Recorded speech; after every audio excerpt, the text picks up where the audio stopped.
Good afternoon, everyone. Good afternoon, everyone. Wow, this is a real stage, huh?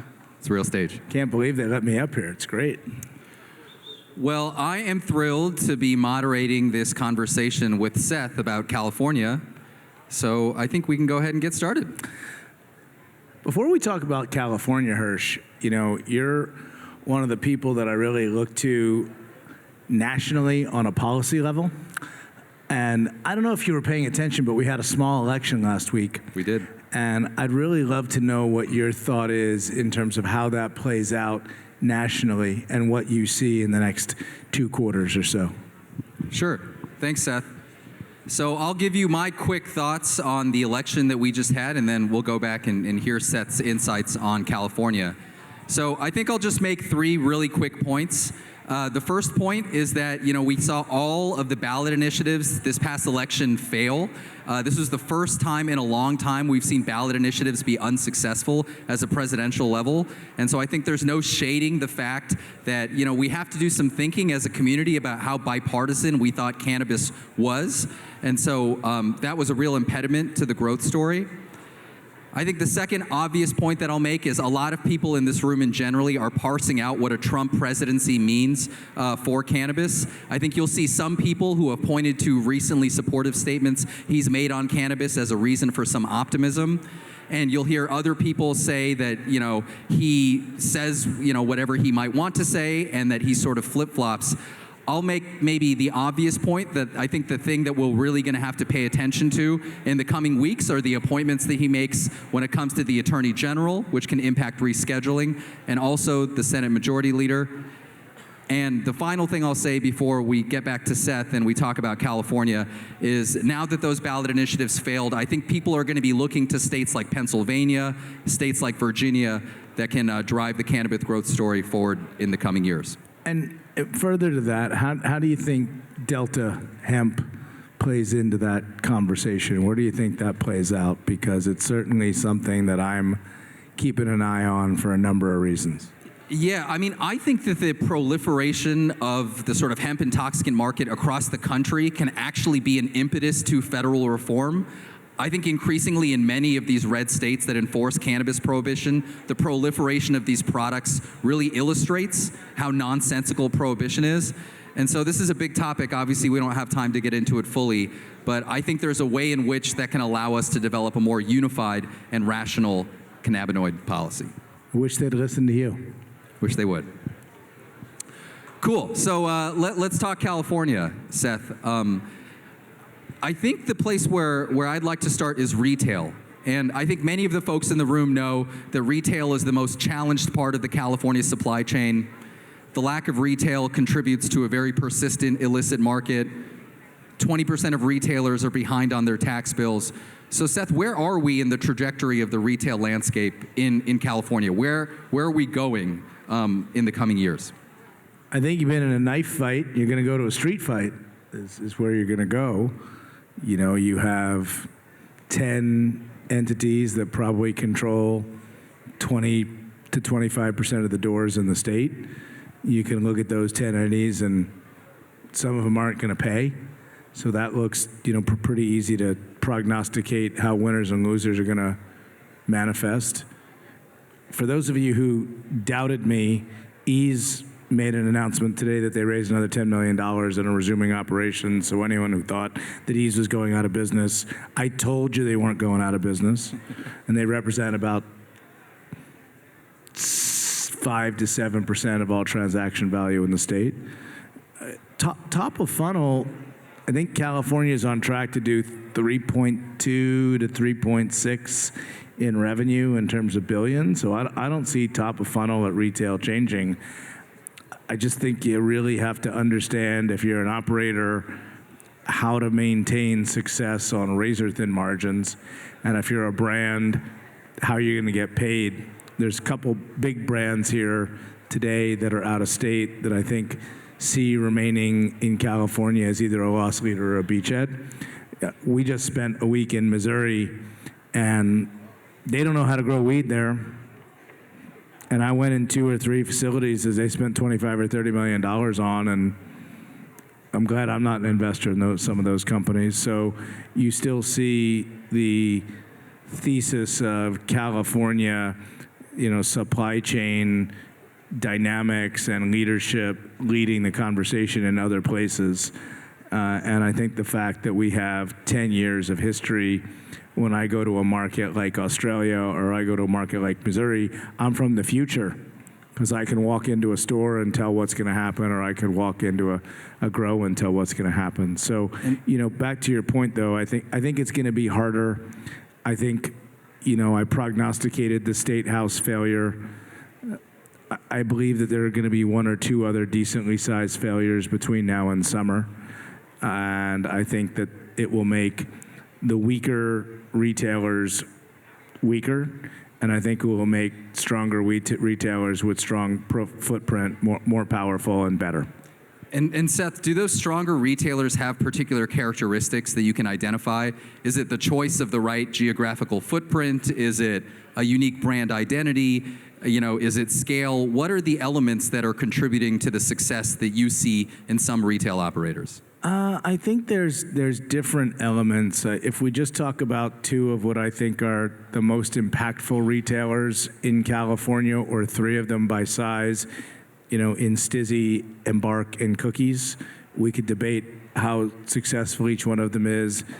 I think Stizzy at this point is probably the largest, approaching almost 40 stores, and they have multiple layers of supply chain with cultivation and product and brand affinity that they're able to leverage into that model, I think, very successfully. And by my estimate, Stizzy is either the first or second largest private MSO in the United States, and that model seems to be rolling. Cookies, I think, is largely going to be determinant of what happens in the lawsuit that's upcoming. And each side who I talk to tells me that they're going to win, so I don't know. I'm not an odds maker. I keep an eye on Cookies because I think the ubiquity of the brand value there is so enormous. It's the only thing in cannabis that I think has brand IP. And the success or failure of that, I think, will be a bellwether for us. Pound for pound, the best retailer in the State's Embark, and if you're going to tell me they're not, you're crazy. So they're here. They're doing a great job. They're killing it top to bottom. The culture there is awesome. And the experience that they have, both in-store culture-wise and community-wise, they've built moats around being the first person in a limited license area, and they've maintained that hegemony even when second and third people come into space. And I think you have three pretty good examples of what's happened. Not that I want to be a homer for ease, but, again, they can't seem to die. And if you're a brand, you know the power of being on that platform. It's the equivalent of being in 30 to 50 doors in one sales point. And I think that they will continue to push product through system. We could debate the financial viability or value of the company, but as a channel, it's important. Cool. And speaking of retail, I just want to give a quick shout out to the Artistry, just because they opened a store around here in Laguna Woods, and Orange County has long been a big cannabis desert, so it's good to see them. Can the Artistry management team come find me? Because I don't know you. I'm in Laguna Woods a lot. I talk a lot to the people that actually own that store, or the lease underneath it, and I would like an experience at your store in Laguna Woods. So please come hit your boy up. Great. I'll introduce you. And I just brought it up because it's down the road and we're in the OC and there's no dispensaries here, you can tell. As someone like, and I'm not blowing smoke, like you're someone that when you say something, I read your stuff, right? So I'm a fan because you have a perspective on the legal and regulatory framework that I'm just not smart enough to understand. Talk to me about lounges. I'm supposed to be asking the questions. Talk to me about lounges, because, I get a lot of people who talk to me about lounges in California. I think there's one or two in West Hollywood that are around. Do you see a future for lounges? And if so, how do you see that manifesting? Because we are in the center of it, right? Between here and Vegas, we're in the center of experiential retail. And I'm begging for someone to be successful in lounges. Begging. I'm not going to invest in one ever, but maybe you can tell me where you see that kind of shaking. Sure, I'll give you my quick take on lounges, but then I'm gonna, people came here to hear you, so I'm gonna ask you the questions. Everything I say about lounges is going to be obvious. I think they serve an important function, particularly given that public consumption is prohibited in California, so I think they're a good thing. They support an important normalizing function, right? You can consume cannabis socially the same way you might alcohol. And there are a number of, I think, great lounges in West Hollywood that each have a different concept, whether it's Private Reserve or the Original Cafe or the Artistry. But under the current regulatory structure, it's difficult to make it a sustainable business model. And although recently passed laws that allow food may ease that burden, the regulatory burden on lounges, combines the challenges of a cannabis business with running a hospitality business. So I think we're at an early stage in that trajectory. We're not there yet, to your point, Seth. But I am glad that they exist, and I hope they continue to proliferate. Good stuff. Yep. Okay, so we were talking about retail. Let's talk about other parts of the supply chain. We were talking about how retail is so challenged. Are there other elements of the supply chain in California that you think are performing well, in which you see operators that are contributing to a stronger legal market? So, one area that I thought was completely effed and seems to have come back from the dead is distro. So after the herbal debacle, it seems like Nabis has come in and stabilized market, and you have my friends from Rookley who seem to be doing a great job there, and some of the guys from Alchemist. So what I thought was going to be a death knell for a vertical, which again I'm not fully aware of how long-term sustainable it is as you go Fed. There's an area that has been a bright spot for a lot of people that I thought was going to be tough. Look, cultivation at limited scale, even though I do talk a lot about Glasshouse and I work for Glasshouse, and full disclosure, I'm a consultant for Glasshouse, and I believe in that model. I think you have smaller craft people that are doing well. Darren Story is here in the audience, and he has a functioning business that does well. The guys at Golden State, they throw off probably some of the best quality flower in the country. They got a functioning business that does well. You got the guys at Blem and Cali Lotus who have come out of nowhere with absolute fire and become one of the best-selling brands in the state that have a functioning business and do well. I did a story on Traditional and Ace a couple weeks ago. That's probably one of the hardest legacy brands that there is. They got a functioning business that does well. And the quality of each of those tiers at what they're doing is par none. Like maybe Michigan, maybe Oregon, maybe Colorado, but outside of that, you don't have that tier. So I do think that cultivation, I'm going to talk about another company that no one even talks about in Headwaters. No one even knows about Headwaters. How many people know Headwaters? Raise your hand. Okay, 6 people in the room, okay? Probably one of the 2 or 3 largest private cultivation companies on the planet. Nobody knows about them. Right? Tristan's got a great business, good guy, right? So I believe that cultivation, if you do it correctly, there's a cash flow generation sustainability to that business. May not manifest in an exit, but functions, right? Everyone in cannabis talks about the exit. What about the exit? What about the exit? I got a guy in Manhattan Beach. He's a big investor of mine. He owns 9 dry cleaners. He don't talk about an exit. You know what he talks about? Where can I put more money? Because the dry cleaner makes lots of money, right? So it's like you don't necessarily have to have an exit if you have cash flow. If you have cash flow, you got a business. And if you got a business, you can live to play another day. So it sounds like there are 2 models that you've identified as potentially being successful in cultivation. One oriented around scale, and the other one being more of a craft model. Is that fair to say? I think that's fair. I think you see both of those models manifesting in different ways with, what I will call financial and operational success in California. I don't know that cultivation as a model is necessarily replicatable on a multi-state basis, and you've seen people who have done that not been as successful.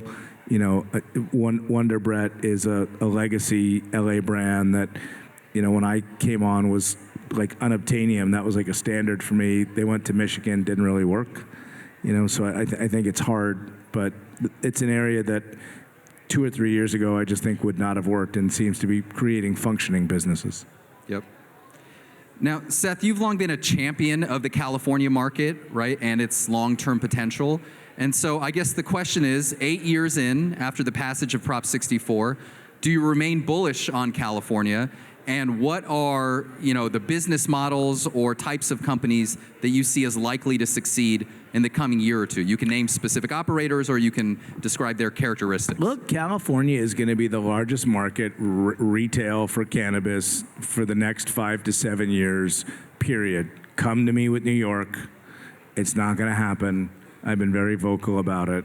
So for me, this is where the center of business, culture, great quality and innovation is going to exist. I think you've seen many brands, asset-light brands, go multi-state successfully. If we just talk about Wild as one and Jeter as a second, neither of them have a California origin story, but they've both executed kind of different sides of the same business model very effectively. I think you are going to see a yearning and desire for some level of realness from here put into companies. And I think that I'm as bullish on the market here as I've ever been. If I look at it conversely, I spend a lot of time looking at how capital flows and calling out some of the clowns and some of the clowning activity that I see at the larger operators. Remember, there's not really a single MSO with a presence in California. So Ben Culver at GTI has a store in Pasadena. TerraSend has 4 stores that suck. The Cannabis has 5 stores that they're trying to sell. Jushi has 3 stores they can't give away. So if I'm in this limited license, hegemonious model, and I need growth and cash flow, and I don't have an asset in the single largest state, period, something's going to happen. Something's going to happen. I don't know what, but something's going to happen. So I'm continuing to keep a lot of chips here and continuing to look for things that come out of here because I believe California is the global center for cannabinoid innovation at retail, period.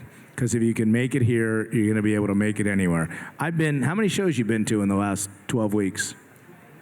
Conferences? Yeah. Cannabis conferences? A half dozen, probably. Okay. I've been to 10. You know what I've seen anywhere other than California? Copying what we're doing here and boof. Product that you couldn't move in California, they're selling for $2,300 a pound. Machine trimmed indoor in Missouri. Machine trimmed, sorry, did you hear that? Machine trimmed indoor for $2,300 a pound wholesale in Missouri. That's an opportunity. So anywhere I go, I look for innovation, I look for novelty. About the only novelty I've seen in the last 12 weeks is a 500 milligram tub of gummies, which I thought was a great idea. But they're all looking here, they're all looking here for what's happening and what's being exported and where 75% of the genetics in the United States are coming from California, full stop. So it's not going to end. Yep. 10 seconds. You got anything else you want to share? I think we're at time. Okay, well, listen, thank you, everybody. Thanks, Seth. First of all, thank you to Benzinga for giving us all a safe place to come and for giving me a place to prognosticate and apply my bullshit. Thank you. Thank you, Hirsch. Thank you. Thank you very much.